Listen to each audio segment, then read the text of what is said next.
আসসালামু আলাইকুম। প্রিয় ভাই ও বোনেরা, আপনি কি জানেন কোন গুনাহের বিরুদ্ধে আল্লাহ নিজেই যুদ্ধ ঘোষণা করেছেন? সেটা হলো সুদ।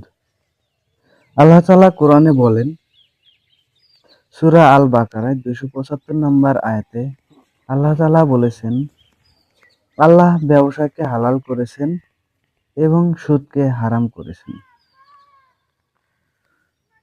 যারা সুদ খায় তারা কিয়ামতের দিন উঠবে পাগলের মতো, যাকে শয়তান স্পর্শ করেছে।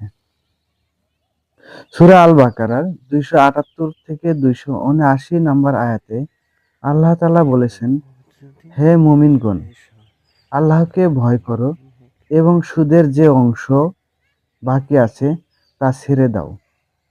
যদি তা না করো তবে আল্লাহ ও তার রাসূলের পক্ষ থেকে যুদ্ধের ঘোষণা শুনে নাও।